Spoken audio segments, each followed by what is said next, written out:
right there is a huge mountain of dirt.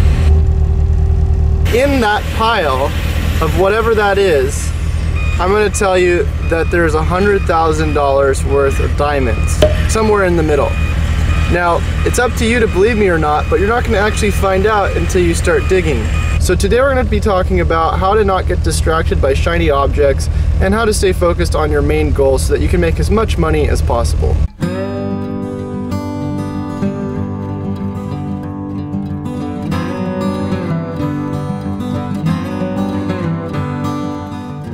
So as you guys know, there's a ton that you can choose from in the SEO realm, including affiliate SEO, local SEO, national SEO, e-commerce, and then that's just SEO. If you take all the other shiny objects that people introduce to you, such as like Facebook marketing, Facebook ads, drop shipping, and all this crazy stuff, how are you supposed to know what is right for you? It's hard to choose when there's so many different options. One of the reasons why I think my YouTube channel became as successful as it did is because all I did was spend my time focusing on teaching SEO tutorials. That's all I did. I spent a little bit of time doing SEO as well for clients, but my main majority of time went into trying to become the guy on YouTube. So I put myself into that one niche, not on Facebook, not on blogging, not anywhere else, just on YouTube video marketing. And then after spending a bunch of time, it wound up paying off. The real question is, how do you know if what you're spending your time on is going to lead to that $100,000, to that $200,000, whatever amount of money you're looking to make in the future? The truth is that what you're doing right now or what you're digging for may never end up resulting in any money whatsoever. But the point is that when you're digging and you're spending your time focusing on one thing, you're going to be able to find out a lot more about what it takes to get to a level that you need to be at to make money, and then apply that to something else instead of just diverting your efforts across too many different things and never actually figuring out how to get really good at one thing. For the most part, money isn't made by people who spend their time focusing on a bunch of different stuff. Money's made by people who can figure out really complicated problems, like how to do something that nobody else can do. So the faster you can spend your time failing at something so you can get to the point where you learn something that people will pay you for that's complicated is going to be the faster that you get closer to digging out the money you're looking for. Alright, so I'm outside the Impact Hub. We're about to go in and ask some people what they think about this shiny object syndrome and if they seem to have it as well.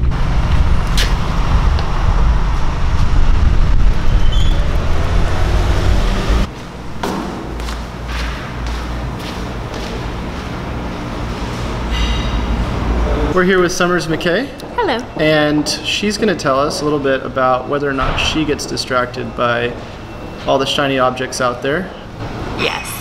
Okay, so anyone who knows me knows that I am absolutely distracted by shiny objects, new ideas. I think that's part of being an entrepreneur, is like this waterfall of new ideas comes your way and you just want to jump on them. It can be really distracting. I know that I went through a period earlier this year for about 4 months where I just couldn't get anything done because there was too many options.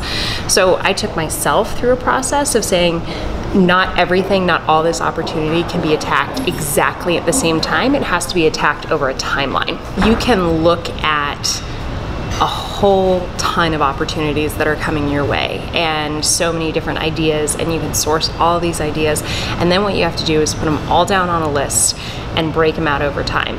I took myself and all of my clients through an 8-month planning document where we broke out all of the shiny objects and figured out when we were going to get them. So setting a goal each month and building on it.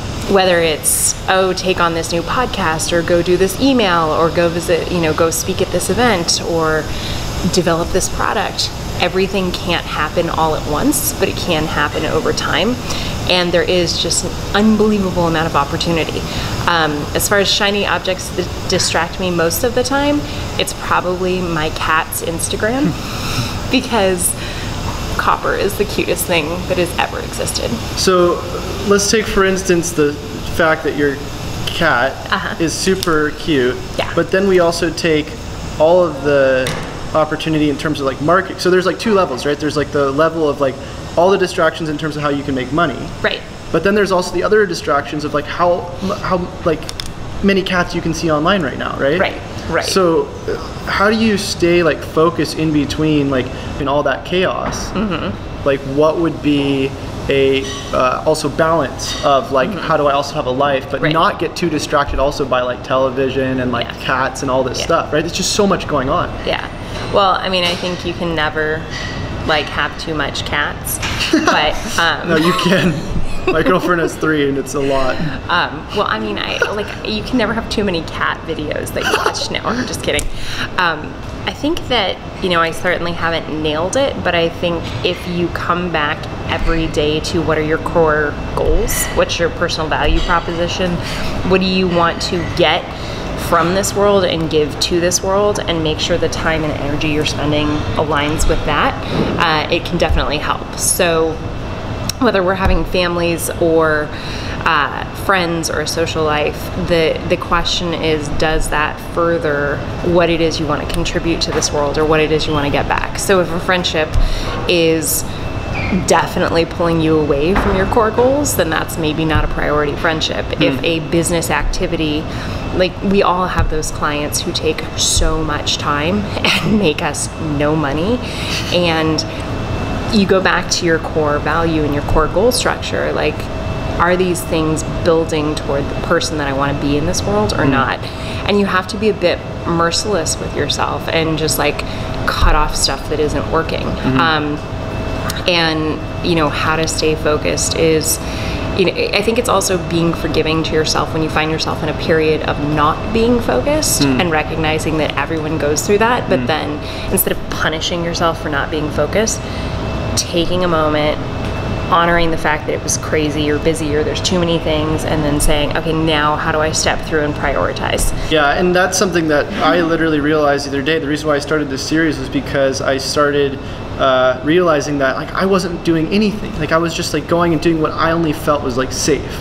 Like I only want to do live streaming because I don't feel like okay about editing videos. I don't know how that's going to be. And so my first video was like, okay, I'm going to go out there and I'm going to tell people how to make like create momentum, like how important that is, because that's something that I need myself. Right.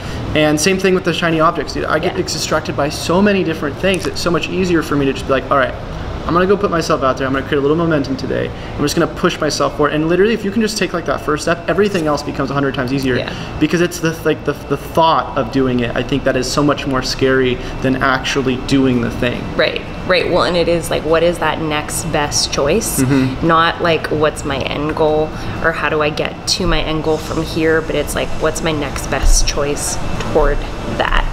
Right on. Yeah, so it's all about just getting that first thing out of the way so you can discover what that next crucial step is. Exactly. Cool. Thanks. Well, thanks for coming on, Summers. All right, so I wound up having a pretty long conversation with a few people, one of which wasn't recorded. And I actually have to head back to my car right now because I don't want to get a ticket. I may already have one, but I hope not. So yeah, we're walking back, and I also need to get some food. I'm pretty hungry. And I think we have a good enough amount of content for this video. I'm not sure. Have to really look at what we have. But overall, I think people sort of get the point in terms of staying focused, staying on track, and not getting too bogged down by all of the different distractions in life. Do we have a ticket? That is the question. No ticket. Yay!